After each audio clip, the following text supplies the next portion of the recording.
আসসালামু আলাইকুম। খুলনা বিশ্ববিদ্যালয় একটা মোস্ট রেপুটেড পাবলিক বিশ্ববিদ্যালয়ের মধ্যে অন্যতম এবং সেই সাথে স্টুডেন্টদের চয়েসের আমি বলবো এই বছরের তালিকায় অনেক উপরের দিকে থাকবে। রিজন হইল এবছর খুলনা বিশ্ববিদ্যালয় তাদের সার্কুলারটাতে পুরা কাঁপায়া দিছে, মানে নিঃসন্দেহে আমি বলবো যথেষ্ট অন্যরকম একটা সার্কুলার। তো সেক্ষেত্রে এবছর খুলনা বিশ্ববিদ্যালয়ে কম্পিটিশনটা নিঃসন্দেহে বাড়বে, কিন্তু কম্পিটিশনটা বাড়বে তাদের মধ্যেই যারা চালাক। এইবার যদি কেউ মুরগির মতো সিম্পলি জাস্ট যায় বসে আর ভাবে যে আরে খুলনাতে অনেকে পরীক্ষা দিতে আসবে না, আমি তো মনে হয় পেয়ে যাব, এরকম কোনো ঘটনা এই বছরটাতে অ্যাটলিস্ট হবে না। চলো আমরা এবছর খুলনা বিশ্ববিদ্যালয়ে চান্স পাওয়ার সবচেয়ে ভালো উপায়টা বলি, রিটেন থাকা সত্ত্বেও। সো আমরা জানতাম যে রিটেন থাকে শুধু ঢাবিতে, জগন্নাথ নিতে চাও নিল না, তার মানে আত্ম রিটেন মিটেন নাই ঢাবি ছাড়া। কিন্তু খুলনা বিশ্ববিদ্যালয় এবার লাস্টের দিকে একটা কাহিনী করে দিছে এবং কাহিনীটা যথেষ্ট যথেষ্ট মজাদার একটা কাহিনী। খুলনা বিশ্ববিদ্যালয় লিটারেলি তাদের ওখানে ক্যালকুলেটার অ্যালাউড করে দিছে এবং তারা চবির মতো নন প্রোগ্রামেবল ক্যালকুলেটার অ্যালাউড করে নাই। সরি উল্টা বলতেছি, তারা 100 MS ক্যালকুলেটার অ্যালাউড করে নাই, তারা অ্যালাউড করছে লিটারালি এনি নন প্রোগ্রামেবল ক্যালকুলেটর। ঠিক আছে, তার মানে আমাদের কাহিনীটা হচ্ছে যে আমাদের যদি ক্যাসিওর ধরি আমরা 991 EX বা 991 CW, যেটা আমরা সবাই HSLF-এ প্রায় ইউজ করছি, এই দুইটা ক্যালকুলেটরও আমাদের খুলনা বিশ্ববিদ্যালয় এবছর অ্যালাউড করে দিছে সায়েন্সের ইউনিটটাতে। এখন বুঝো এই অ্যালাউড করার রিজনটা তাদের কি, রিজনটা কী হইতে পারে। অনেকগুলো পসিবিলিটিস আছে। তারা প্রথমে বলছে আমরা MCQ নিব 45 মিনিট, এবং তারা MCQ 45 মিনিটে ফিজিক্স, কেমিস্ট্রি, ম্যাথ এবং ইংলিশ আর ICT রাখছে। ফিজিক্স, কেমিস্ট্রি, ম্যাথ তারা দিছে 15 মার্কের করে 45 মার্ক, এবং ইংলিশ আর ICT দিছে 10 মার্ক আর 5 মার্ক। ইংলিশ আর ICT নিয়ে একটু বলে দিই, ইংলিশ যদি তোমার HSCর মোটামুটি বেসিক থাকে, এটার জন্য নতুন করে কিছু পড়তে যাও না, খুলনা বিশ্ববিদ্যালয়ের কোশ্চেন ব্যাংক বাদে নতুন কিছু পড়তে যাও না, ধরা খাবা। ICT HSC যদি পাস করে থাকো, এই ICTর 5 মার্কের মধ্যে 2 থেকে 3 মার্ক তুমি পায়ে আসবা। সো এই সাবজেক্টটা নিয়ে চিন্তা নাই। ফিজিক্স, কেমিস্ট্রি, ম্যাথ নিঃসন্দেহে খুলনা বিশ্ববিদ্যালয়ে তার বিগত বছরের কোশ্চেন ব্যাংকের প্যাটার্ন থেকেই করবে, এই নিয়ে কোনো ইনশাল্লাহ সমস্যা আমাদের হবে না। এবং যারা কোশ্চেন ব্যাংক সালওয়াইজ পাচ্ছ, সালওয়াইজে পেইন লাগছে কারণ এই বছর প্যাটার্নটা আলাদা, তোমরা চ্যাপ্টার ওয়াইজ খুলনা বিশ্ববিদ্যালয়ের কোশ্চেন ব্যাংক করতে পারো। বাজারে একটা বই আছে খুলনা ইউনিভার্সিটি অ্যানালাইসিস মেগা বুক, এইখানে আমাদের ARB যেহেতু এবছর একসাথে আছে, দুইটা ইউনিট একসাথে কভার হয়ে যাবে। সো এইটার জন্য আমরা কুপন একটা দিয়ে দিচ্ছি তোমাদেরকে, ডিসক্রিপশনে ইউজ করতে পারো, লিঙ্কে যায় Q&A। আর যারা খুলনা বিশ্ববিদ্যালয়ের কোশ্চেন ব্যাংক একান্ত পড়তে ইচ্ছা করতেছে না বা মনে হচ্ছে পড়তে গেলে আটকে যাব, তাদের জন্য আমাদের একটা KU এর ক্র্যাশ কোর্স আছে লাস্ট মোমেন্টে। আমাদের এখানে 40+ ক্লাসেস আছে, 1 থেকে 1.5 ঘন্টার, করতে হার্ডলি 5 থেকে 6 দিন টাইম লাগবে। 5 থেকে 6 দিনের মধ্যে তোমার পুরা কোশ্চেন ব্যাংক করা শেষ।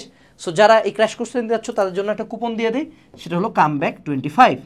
ওকে, কামব্যাক 25। আচ্ছা ঠিক আছে, এবার আসো। এইবার টুইস্টটা হলো এই জায়গায় একটা খুব মজাদার টুইস্ট দিছে। তারা বলছে পরবর্তী 45 মিনিট, মানে ওটার পরপরই তারা এবার রিটেনের কোশ্চেনের খাতা দিয়ে দিবে, এবং এইখানে তারা ফিজিক্স, কেমিস্ট্রি, ম্যাথ রাখছে হলো 10 মার্ক করে, ইংলিশ আর ICT রাখছে 5-5 করে। এখন ICTর ক্ষেত্রে কি দিবে বুঝাই যাচ্ছে, আমরা যখন ভার্সিটি ইউনিট খুলনা বিশ্ববিদ্যালয়ে যতই যা লাফালাফি করুক, এটা দিন শেষে পাবলিক ভার্সিটি ইউনিটের মধ্যেই ধরবে, এটা ইঞ্জিনিয়ারিং বিশ্ববিদ্যালয় ধরবে না, কারণ ওখানে কুয়েট আছে বাই ডিফল্টই, তাই না? তো এখন পসিবিলিটি একটা আছে, স্লাইট পসিবিলিটি আছে যে তাদের এই কোশ্চেনটা হইতে পারে ইঞ্জিনিয়ারিং স্ট্যান্ডার্ড। ঠিক আছে, এখন ইঞ্জিনিয়ারিং স্ট্যান্ডার্ড রিটেন কোথায় হয়? বুয়েটে হয়। এখন তারা বলতেছে যে ফিজিক্স, কেমিস্ট্রি, ম্যাথ প্রত্যেকটাতে তারা 10 মার্ক করে দিছে। যদি তারা ইঞ্জিনিয়ারিং স্ট্যান্ডার্ড করতো, তাদের কিন্তু মাত্র 10 মার্ক দেওয়ার কথা না মেজরিটি অফ দ্য কেসে। 10 মার্ক দিলে তাদেরকে কোশ্চেন দিতে হবে কয়টা? মাত্র একটা করে কোশ্চেন সম্ভবত দিবে না, সম্ভবত, কারণ ঢাবি পর্যন্ত কোশ্চেনটা ইঞ্জিনিয়ারিং স্ট্যান্ডার্ড করে না, কিন্তু খুলনা বিশ্ববিদ্যালয় এখানে রিটেন অ্যাড করছে। এখন রিটেনের ক্ষেত্রে 2টা পয়েন্ট এখানে নোটিসেবল, যেহেতু তারা সেপারেট একটা পরীক্ষা নেবে, অবশ্যই এখানে স্পেস লিমিটেড থাকবে, জায়গাটা অনেক লিমিটেড থাকবে। সেক্ষেত্রে যে কোনো পেজে, আমি তোমাকে একটা খাতা দেখাই, কই গেল, এই যে এই টাইপের খাতায় পরীক্ষা হয় রিটেন খাতাগুলো, যে ধরো একটা পেজে এই মোটামুটি এরকম 3 থেকে 4 আঙ্গুল জায়গা দেয়, এটা হলো রিটেন খাতা, ভার্সিটি ইঞ্জিনিয়ারিং যেটাই হোক রিটেন খাতা। এটা এরকম একটা স্পেসে তোমরা পরীক্ষা দিতে পারো, ঠিক আছে, বাসায় বসে বসে। আর যদি চাও খাতা না কিনতে চাও, বাসায় বসে বাসার যে কোনো একটা খাতা নিয়ে ওখানে 2টা দাগ দিয়ে 3 ভাগ করে ওখানে প্র্যাকটিস করবা। মেজরিটি অফ দ্য কেসে তোমাকে বড় কোনো পেজ দিবে না বা পুরো একটা খাতা দিয়ে বলবে না যে যাইছে তাই লেখ, স্পেস সম্ভবত লিমিটেড করে দেওয়ার চান্সেস 100। আচ্ছা, দ্বিতীয় যেটা সেটা হলো স্ট্যান্ডার্ডটা নিয়ে ভাবতে হবে। এখন আমার যেটা প্রেডিকশন, আমার যদি if I am not wrong, Khulna বিশ্ববিদ্যালয়ে তাদের কোশ্চেনটা এইচএসসি স্ট্যান্ডার্ডে রাখবে রাদার দেন ইঞ্জিনিয়ারিং স্ট্যান্ডার্ড।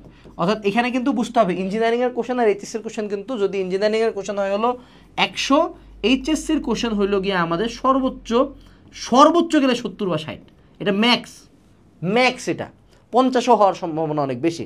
তো তোমার মেইন এখানে প্লাস পয়েন্টটা হবে যে তোমার একটা লিটারাল 991 EX ক্যালকুলেটর দিয়ে হেরা তোমার ভার্সিটি ইউনিটের এমসিকিউ নিচ্ছে। তার মানে এই আমাদের এইখানে যে আমাদের 45 আর 15 60 আছে, এই 60 আমাকে ফাটাই দিয়ে আসতে হবে, একেবারে ফাটাই দিয়ে এনে আমাদের মিনিমাম 40+ তুলে আসবো আমরা। আর রিটেনের ক্ষেত্রে আমরা এইচএসসি স্ট্যান্ডার্ড মানে কি রে ভাই, দেখো তোমাকে একটা বই দেখাই, এটা হলো ভার্সিটি ইউনিট রিটেন মেগাবুক। এই বইটার যে কোশ্চেনগুলো, কেমিস্ট্রি বলো, ম্যাথ বলো, ফিজিক্স বলো, এই প্রতিটা কোশ্চেনই দেখবা যে একবারে পারে আসবা তুমি, এরকম এমন রিটেন যে একটা সূত্র দিয়ে ডিরেক্ট ম্যাথ, একটা সূত্র দিয়ে ডিরেক্ট ম্যাথ। বাট বুয়েটে যে টাইপের ম্যাথ দেয় সেগুলো দেয় 2 স্টেপের ম্যাথ, ঠিক আছে। সো তোমরা যদি ভার্সিটি ইউনিট রিটেন মেগাবুকটার সাথে পড়ো, রিটেন কভার হয়ে যাবে, অন্য কোনো জায়গা থেকে পড়তে হবে না। বাট যে কোনো ভার্সিটি ইউনিটের রিটেন আসলে, আমি এটা আজীবনের জন্য কয়ে দিতেছি, এটা মিলায় রাখবা যদি জুনিয়ররা ভিডিওটা দেখো। ভার্সিটি ইউনিটের রিটেন মানে হলো এইচএসসি স্ট্যান্ড, মানে কি এইচএসসির ইম্পর্টেন্ট টপিকস।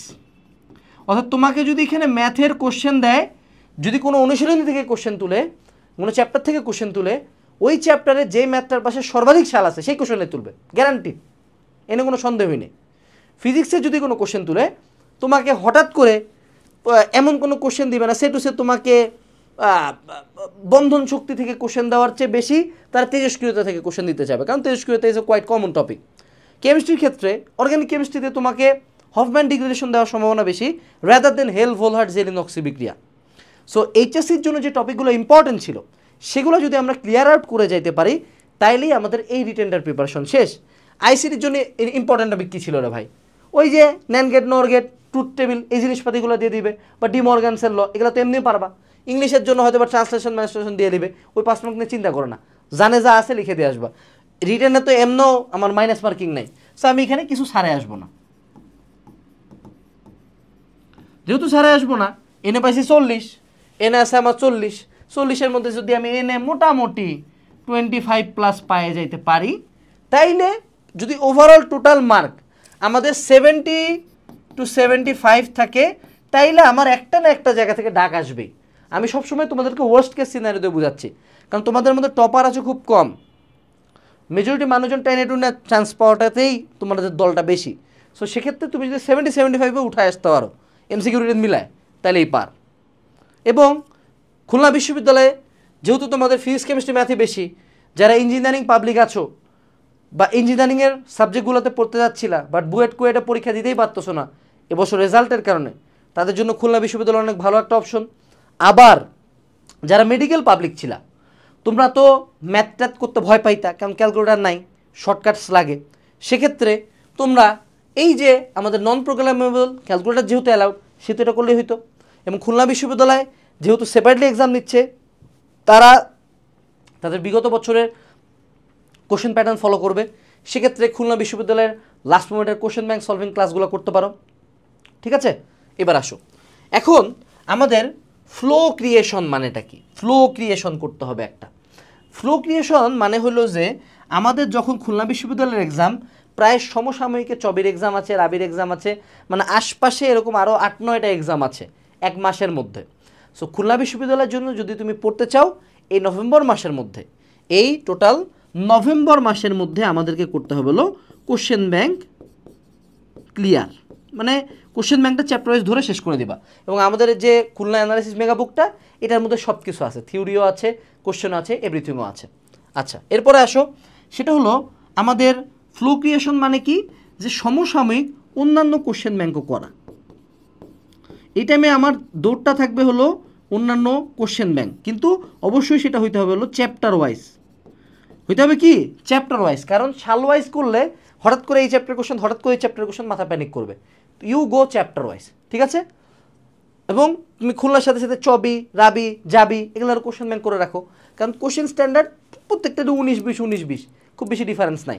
সো তখন তোমার একটাতে না হইলে আরেকটাতে এক্সাম দিতে যাবা, এবং এক্সামগুলোর টাইমে কিন্তু নতুন করে কিছু পড়া যায় না, ওই ঘুরে উল্টো কোশ্চেন ব্যাংকে। সো যদি তোমার ক্র্যাশ কোর্স ট্যাক্স কোর্স নেওয়ার লাগে এই মাসের মধ্যে নিয়ে ফেলতে হবে। এবার আসো, সেটা হলো আমাদের খুলনা বিশ্ববিদ্যালয়ের কোশ্চেন স্ট্যান্ডার্ড কেমন হবে। আমরা বলে রাখতেছি যে এই এমসিকিউ পার্টটা হবে varsity unit standard, engineering standard হওয়ার চান্সেস খুবই লো। আমাদের রিটেন পার্টটা কি স্ট্যান্ডার্ড হবে, নিঃসন্দেহে মোটামুটি বলাই যায় এইচএসসি স্ট্যান্ডার্ড হবে। এটার জন্য আমি ইঞ্জিনিয়ারিং কোশ্চেন ব্যাংক খোলাটা এখন সাজেস্ট করব না, কারণ ইঞ্জিনিয়ারিং কোশ্চেন ব্যাংক খুললে এখন যেমন শেষও করতে পারবে না, উল্টা ইঞ্জিনিয়ারিংয়ের কোশ্চেন দেখে আরও ভয় লাগবে। সো তুমি ধরে নাও তুমি আরেকবার এইচএসসি পরীক্ষা দিবা, এইচএসসি পরীক্ষায় ক্যালকুলেটার ছিল রাইট, এইচএসসি পরীক্ষা আমার রিটেন ছিল রাইট, এইচএসসি সৃজনশীল তুমি পারে আসছো, সৃজনশীল পারার জন্য যা পড়ার লাগে তাই হবে। এবং যদি তুমি আরও সোর্স ফাইল না খুঁজে পাও, রিটেন মেগা বুকটা নাও, এটা যদি লিঙ্ক ডেসক্রিপশনে না দেওয়া থাকে পেজে মেসেজ দিবা, শেষ। আচ্ছা এবার আসো, সেটা হলো আমাদের কম্পিটিশনের পার্টটা একটু দেখি যে খুলনা বিশ্ববিদ্যালয়ে আমাদের কম্পিটিশন লেভেলটা কেমন হবে। দেখো আমাদের কয়েকটা ভার্সিটি আছে, যে ভার্সিটিগুলো একটা আলাদা সুযোগ দেয় তোমাকে, সিইউ, কেইউ, আরইউ, এই তিনটাই কিন্তু একদম, আমি যদি বলি টপ 5টা ভার্সিটি ইউনিটের অপশনের নাম বলো যেগুলো তোমার পরীক্ষা দেওয়া উচিত, এই তিনটা থাকবে। এখন চট্টগ্রাম বিশ্ববিদ্যালয় একেবারে কাঞ্চিতে, চট্টগ্রামে অনেকে যেতে চায় না, খুলনা বিশ্ববিদ্যালয় আবার ওটাও দক্ষিণবঙ্গে, ঠিক আছে, অনেকে যাইতে চায় না। আর খুলনাতে মেজরিটি মানুষজন যায় কুয়েটা পরীক্ষা দিতে, কুয়েটা পরীক্ষা দিয়ে অনেকে ভাবে যে খুলনাতে দিলে দিলাম, না দিলে নাই, ওখানেও একদল চলে যায়। এবং খুলনাতে যারা পরীক্ষা দিবে ওর একদল কুয়েটা পাইয়েই যায়, আরও মানুষজন কম যায়। সো ঢাকা থেকে টপারগুলা তোমার যায় সিট খাওয়ার চান্সেস এই সিইউ কেইউতে তুলনামূলক কম। রাজশাহীর হিসাবটা ফির আলাদা, রাজশাহী তো হলো কোচিং সেন্টারের নগরী না, তো ওখানে অনেক মানুষজন আমাদের মনে করো কম্পিটিশন অনেক থাকে, হাই কম্পিটিশন যথেষ্ট হাই, কিন্তু ওই অনুপাতে এই দুইটা কিন্তু একটা আনএক্সপ্লোর্ড গোল্ড মাইন। সো অবশ্যই এখানে কম্পিটিশন আছে, বাট স্টিল এটা কখনো জাবির মতো কম্পিটিটিভ হবে না, জগন্নাথের মতো কম্পিটিটিভ হবে না। কারণ কি সবাই কোচিং করতে ঢাকায় আসছে, ঢাকার আশপাশে এক্সাম দিবে, অনেকের ওই টাইমে লাস্টের দিকে যে এনার্জি থাকবে না যে ভাই খুলনাতে যাই, খুলনা বিশ্ববিদ্যালয়ের পরীক্ষা দেয়। আমি নিজে কুয়েটে পরীক্ষা দেওয়ার চলে আসছি, আর পরীক্ষা দেই নেই কোথাও, ঠিক আছে? সো এই জিনিসটা, এই সুযোগটা তোমাকে কাজে লাগাইতে হবে। ওভারঅল খুলনা বিশ্ববিদ্যালয়ে রিটেন অ্যাড হওয়াতে কি খুব বেশি তোমার জন্য ঝামেলা হবে? উত্তর হলো না। সিম্পলি ঢাবির রিটেনের চেয়েও আমি বলবো ওই স্কেলের কোশ্চেন করে ঢাবি রিটেনও যদি তোমাকে আমি ক্যালকুলেটার দিয়ে বসাই দিতাম, তাও ফির 100 MS না 991 CW দিয়ে বসাই দিতাম, তাও তো তোমার জন্য ভালো হইতো, তাই না? তোমার জন্য অনেক ইজি হইতো না? সো ওই কনফিডেন্সটা ধরেই খুলনা বিশ্ববিদ্যালয়ের কোশ্চেন ব্যাংক এবং কোশ্চেন ব্যাংক সলভিং ক্লাস করেই আমার প্রিপারেশনে নিতে থাকতে হবে। ভিডিওর ডেসক্রিপশন বক্সে আমাদের কেউ ক্র্যাশ কোর্স এবং আমাদের কেউ অ্যানালাইসিস মেগাবুকের লিঙ্ক দেওয়া আছে। বেস্ট অফ লাক, আসসালামু আলাইকুম, টাটা।